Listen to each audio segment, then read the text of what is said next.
Someone who live in the flesh and someone who live in the spirit, both of them cannot live in the same places. Because when you are in the spirit, when I say in the spirit, I refer myself to God. Like you are tuned in your relationship with God and you take it serious than anything else. And the other one who's much more carnal, who barely pray, who barely care about what God is thinking about him, who barely obey God's voice, but instead choose to obey their own voice that is from the enemy, and that will lead them to their own destruction. That person will always criticizing you. That is living in the spirit, that fear God and live your life according to God, will. You get what I'm saying? Because people have this mentality, okay? When they see you worshiping God in some kind of way, they start thinking, oh, he's trying to show that he's too deep with God. No.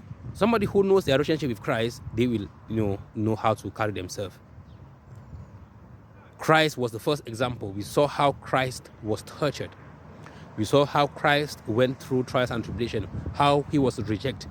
He was even rejected by his own 12 disciples. So who do you think that when God will send you, people will not mock you, my friend?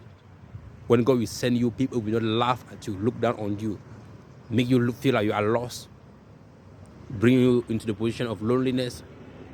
And most of the time, when God sends you somewhere,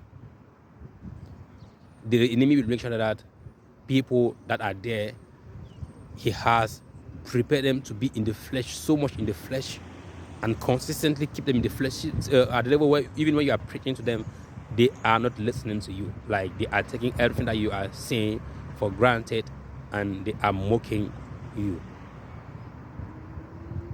But everything in life is periodic. Don't focus on those people that are carnal, trying to help them. If you cannot help them, inquire the Lord. And whatsoever the Lord will tell you to do, that's what you're going to have to do next.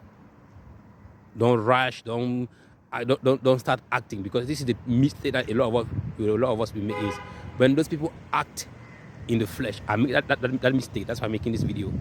When people start acting in the flesh, I'm telling you, if by mistake you start moving in the flesh and trying to backlash them towards their behavior, now you have give ownership to the enemy to literally takes place between you both, or maybe you and your people, or the people that God has sent you, or you and the person that God has sent you to help.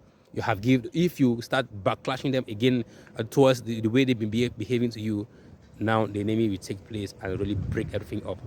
But if you can remain faithful and know your behavior, stay in the spirit, act in the spirit, talk in the spirit, remain disciplined in the spirit without backlashing them back, I'm telling you, by the time they will start feeling ashamed of themselves, some of them might start feeling ashamed of themselves and start, they might repent indirectly by changing their behavior, because they realize that this guy, he's there for a different purpose and he's be acting differently, and they will, want to be with you.